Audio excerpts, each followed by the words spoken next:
the whispering mourners. Father Michael had performed dozens of funerals in his 20-year career, but one, in particular, haunted him for the rest of his days. It happened in a small, rural town in Pennsylvania, at a funeral home that had been in operation for over 100 years. The building was old, its wooden floors creaked underfoot, and the air inside always carried a faint scent of candle wax and something stale like damp fabric left too long in a closed space. The deceased was a woman in her late 70s, Margaret Holloway. She had lived alone for decades in the same Victorian house her parents had left her. The townspeople described her as polite but distant. She never married, never had children, and in the later years of her life, rarely left her home. When she passed away, the authorities found her body in her bed, her hands neatly folded over her chest, as if she had known the moment was coming and accepted it. The funeral service was small. Only a handful of distant relatives and a few neighbors attended, their murmurs echoing softly against the wooden walls of the funeral home's chapel. Father Michael stood at the pulpit, his voice steady as he read from the Book of Psalms, trying to bring peace to those who had gathered. But something felt off. It started with the whispers. At first, he thought it was the guests' grieving relatives whispering among themselves. But when he looked up from the scripture, he realized that no one was speaking etched with the quiet grief of obligation rather than deep sorrow. Yet, the whispers continued, soft and unintelligible, weaving through the air like a draft in an empty hallway. Father Michael hesitated for just a moment, his eyes scanning the room. The sound was strange, not coming from any one direction, but surrounding them, as though the very walls were murmuring. He swallowed, forced himself to continue reading, and chalked it up to exhaustion. Then the casket shifted. It was a slight movement, barely noticeable, but enough to send a ripple through the small crowd. A woman in the front row, a distant cousin, perhaps gasped, pressing her hand to her mouth. Someone in the back muttered a prayer. Father Michael paused mid-verse, glancing at the funeral director, who stood near the back of the room, his face unusually pale. Trying to steady the moment, the priest took a deep breath and continued, but the whispers grew louder. The voices weren't speaking in English or any language he recognized. It was a hushed, urgent chattering, layered with multiple voices, overlapping in a frantic but controlled rhythm. The sound made his skin crawl. Then, a distinct word broke through the cacophony. Leave. The word was sharp, direct, and spoken in a voice that did not belong to anyone in the room. A voice that did not belong anywhere. The casket moved again, this time more violently. It rocked forward, just an inch, but with such force that the floral arrangement on top slid to the ground. A cry of alarm came from one of the mourners. The funeral director stepped forward, his face stricken. Then suddenly the whispers stopped. The room was deathly silent, save for the sound of Father Michael's own breathing. He realized he had gripped the pulpit so tightly that his knuckles were white. A slow, hesitant creak filled the silence. The casket lid. It was opening. The priest didn't think he reacted. He rushed forward, his prayer book falling from his hands, and slammed the lid shut with both palms. His breath came in short, sharp bursts. The whispers had returned, but now they were furious, hissing through the air like steam escaping a broken pipe. Father Michael began to pray aloud, his voice shaking. Latin, English, any sacred words that came to mind. He didn't know what was happening, only that it was wrong, profoundly wrong. The funeral director, trembling, helped him secure the lid. Together, they latched it shut. The moment the lock clicked into place, the whispers ceased again. The room fell into a deep, unnatural silence, as though the air had been sucked out. The rest of the service was rushed. The family wanted to leave. No one spoke about what they had seen. The burial took place that afternoon with minimal ceremony. No one lingered at the gravesite. That night, Father Michael received a call. It was the funeral director. His voice was uneven, shaken. They exhumed her. The priest sat up in bed, gripping the receiver. What? The family. They had doubts. They paid to open the casket before burial. I just got off the phone with the cemetery worker. The man's breathing was labored, She was upside down. Father Michael didn't sleep that night, or the night after. Margaret Holloway had died alone in her bed, but something had not let her rest. And whatever it was, it had spoken that day in the chapel, and it had warned them. The man who never left. Father Elias had seen his fair share of sorrow in his 25 years of priesthood, but the funeral home on the corner of Maple and Vine always unsettled him. It wasn't the faded wallpaper or the way the lights flickered unpredictably, it was the feeling. The air was thick there, heavier than in other places of mourning, like something unseen was pressing down on the living. The staff had their own stories. A young embalmer once refused to work nights alone after seeing a shadow move past the viewing room when no one else was inside. The funeral director, a quiet man in his 60s, admitted he sometimes heard footsteps in the halls long after everyone had gone home. But none of them spoke about him. Father Elias had heard rumors, of course. The funeral home had once been a private residence, occupied for decades by a reclusive mortician named Harold Green. He had lived and worked there until the day he died suffering a heart attack while preparing a body in the basement embalming room. People said he never left. Elias didn't put much stock in ghost stories, but there was one night that changed everything. It was late past 11 when Elias arrived at the funeral home. A grieving family had requested an overnight vigil for their deceased father, and the priest had agreed to lead prayers. The funeral director handed him the keys before leaving for the night, reminding him to lock up when he was done. The chapel was dimly lit, a single row of candles flickering in front of the altar.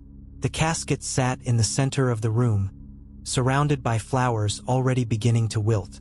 The family, exhausted from grief, eventually left, one by one, until only Father Elias remained. He took a seat in the front pew, rosary in hand, whispering prayers for the dead. The air was still, the silence profound. Then there was a creak, a slow, deliberate sound, as if someone had shifted their weight on the wooden floorboards behind him. He turned sharply. The room was empty. Elias exhaled, shaking his head at his own nerves. He turned back toward the altar. Another creak, closer this time. He stood, scanning the shadows that stretched long across the floor. The casket, the flowers, the chairs, everything was as it should be. And then, from the hallway outside the chapel, came the unmistakable sound of footsteps. Heavy, slow, pacing back and forth. Elias felt his mouth go dry. He forced himself to move, stepping toward the doorway and peering into the hall. Nothing. The corridor was empty, its overhead lights dimmed for the night. The funeral home was silent again, save for the distant hum of the air vents. Elias let out a breath and turned back into the chapel. That was when he saw it. A man stood at the back of the room, just beyond the last row of chairs. Tall, thin, his suit slightly out of date. His face was gaunt, eyes sunken deep into shadow. Elias' breath caught in his throat. The man said nothing. He only watched. The priest opened his mouth to speak, but before he could, the overhead lights flickered once, twice, then darkness, a full, complete blackout. The only illumination came from the candles at the altar, their flames flickering wildly as if disturbed by an unseen force. Elias could hear his own heartbeat, thundering in his ears. A moment later, the lights buzzed back to life. The man was gone. Elias turned sharply, scanning the chapel. The pews were empty. The door at the back remained closed. But something had changed. The casket, the lid, which had been securely shut, was now slightly ajar. A breathless chill crept up the priest's spine as he took cautious steps toward it. His fingers trembled as he reached for the lid and lifted it just an inch. Inside, the deceased man lay undisturbed. But something was different. His hands, previously folded over his chest, were now resting at his sides. Elias stumbled back, his pulse hammering in his throat. A movement in his peripheral vision made him whip his head around. The man, standing in the hallway now, watching him.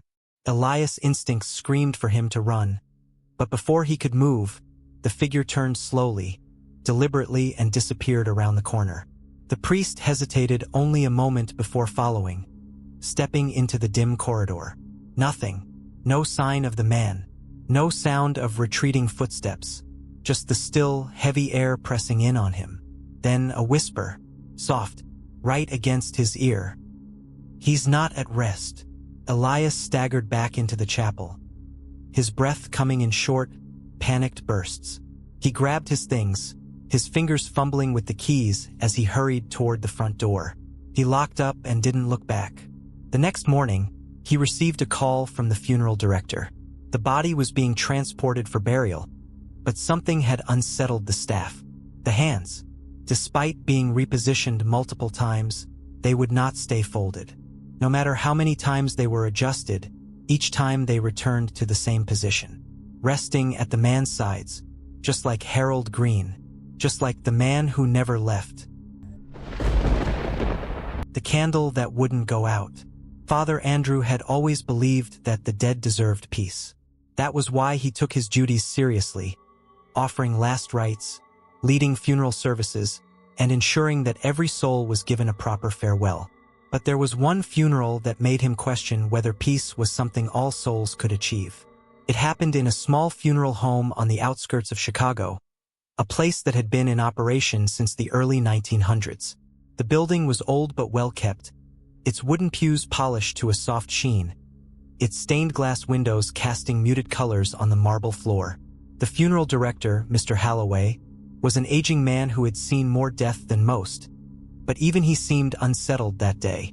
The deceased was Victor Carmichael, a wealthy but widely disliked man. He had spent his life acquiring properties, evicting tenants without a second thought, and treating his employees with cold indifference.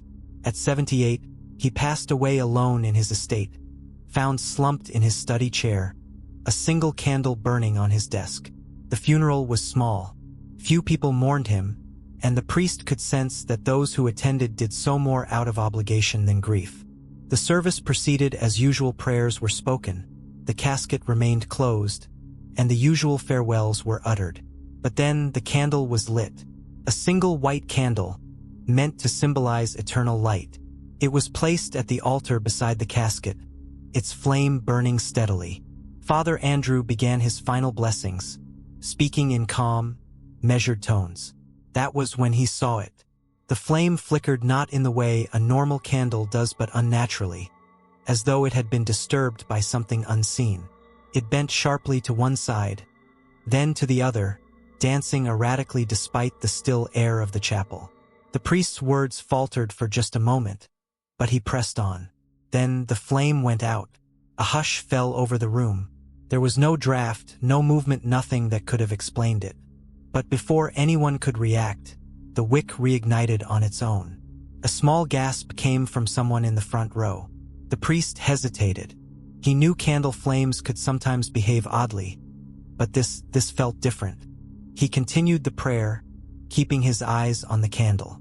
It burned normally for a few moments, then suddenly grew taller, the flame stretching unnaturally high before sputtering and dying again. Mr. Halloway, standing at the back, stepped forward cautiously.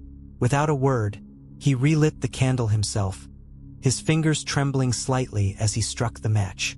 The flame caught, steady for a moment, then twisted violently, as though struggling against something unseen. Then they heard it, a faint whisper. The sound was low, barely above a breath, but it was there. A strained voice just at the edge of perception, muttering something indecipherable. The priest turned his head sharply, but the room was still.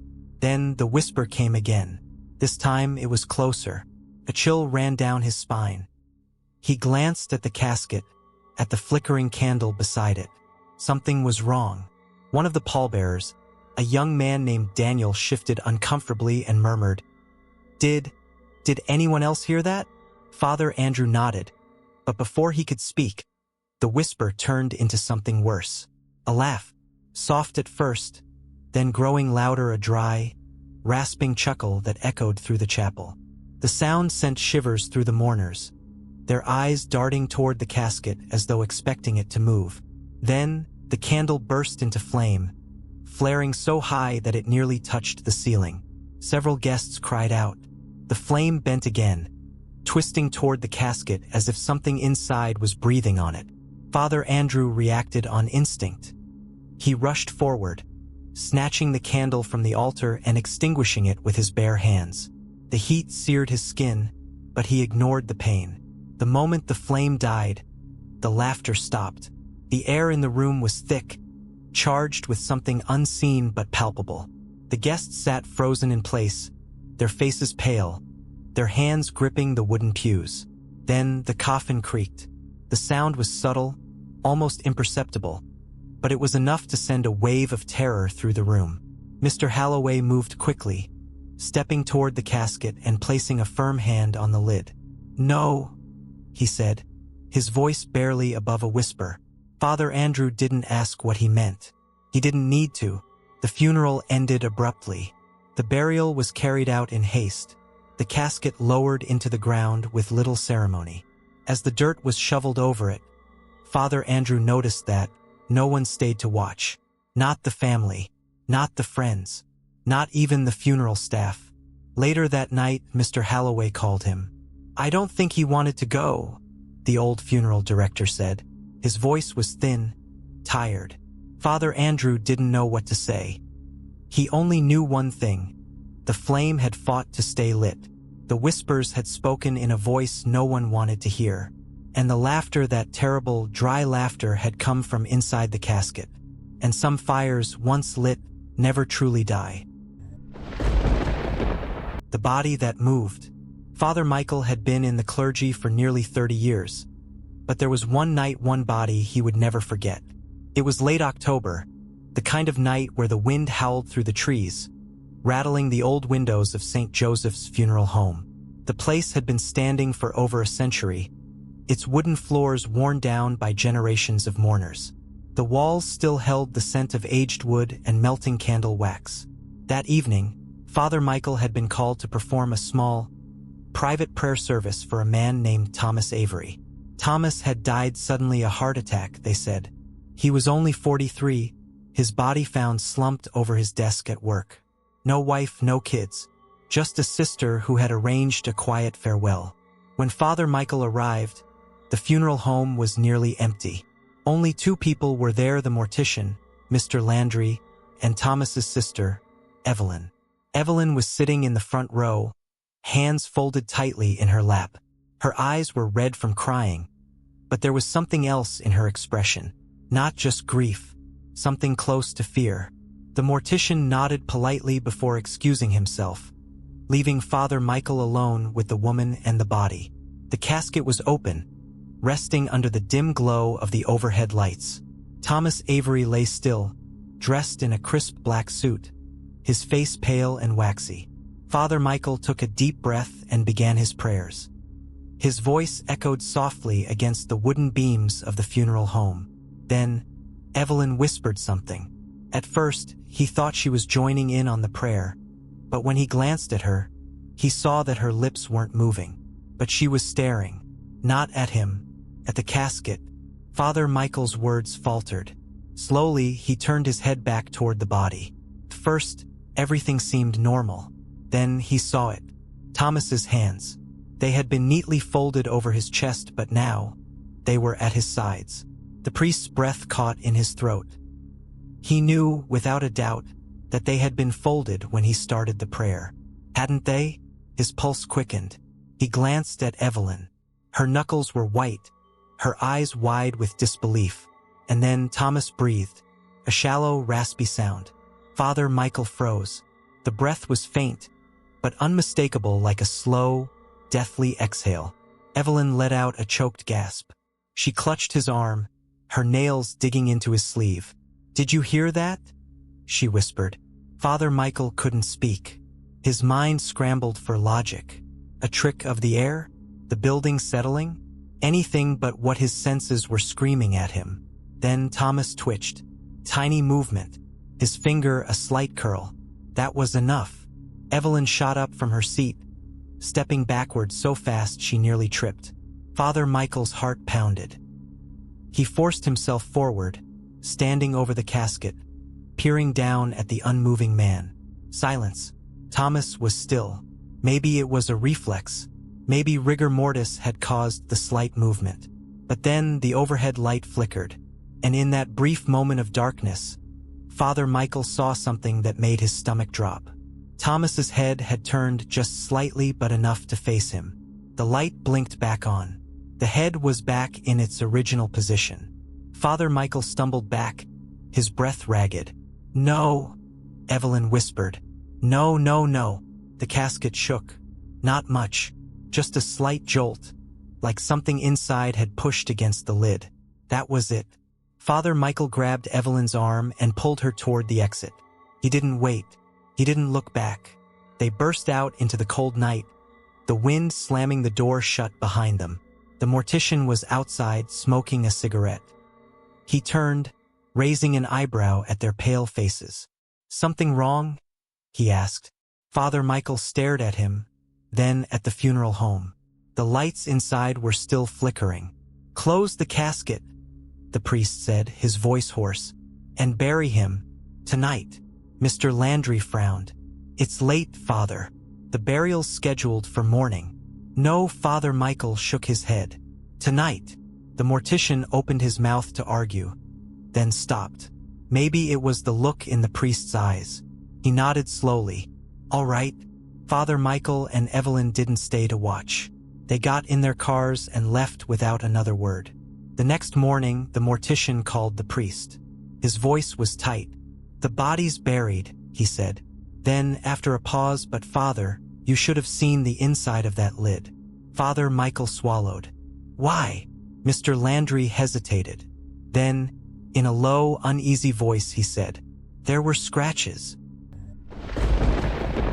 The man who wouldn't stay buried.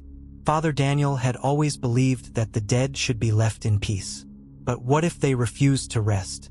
It happened 15 years ago, at a small rural church in Pennsylvania. The funeral was for Joseph Harker, a local recluse who had lived his entire life in the same decaying house at the edge of town. No one really knew him, but the rumors were plentiful. Strange noises coming from his property at night, shadowy figures glimpsed behind his windows, and a locked basement that no one was ever allowed to enter. He had no family, no friends. When he died, the town paid for his funeral. A simple service, no flowers, no mourners, just Father Daniel, the undertaker, and 2 grave diggers.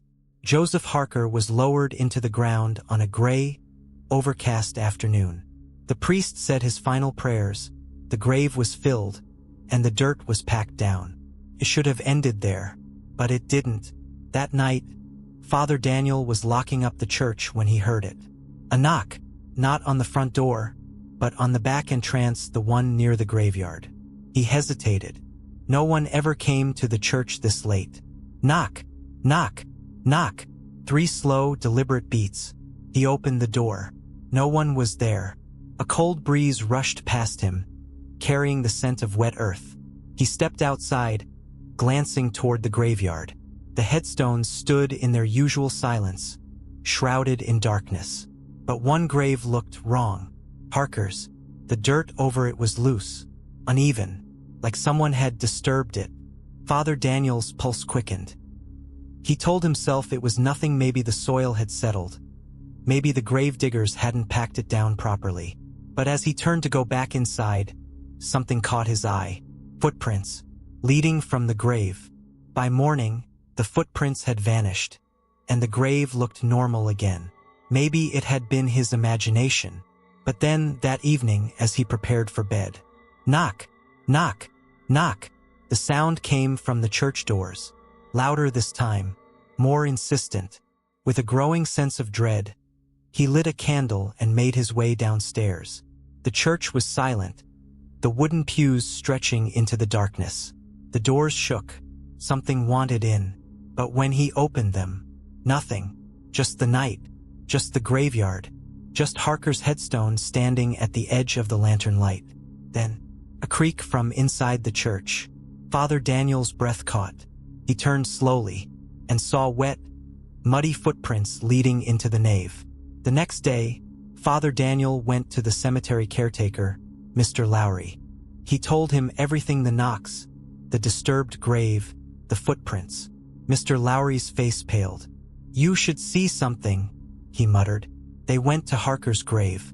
Mr. Lowry dug up just enough to check the coffin. It was open. The lid was cracked.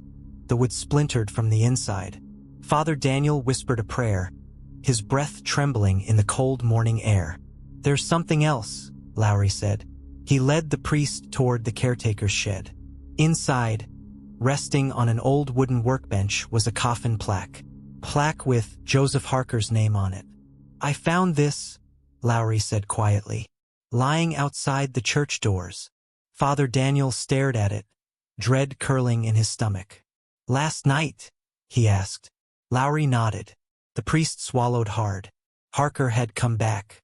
Don't forget to subscribe and like if you liked this story.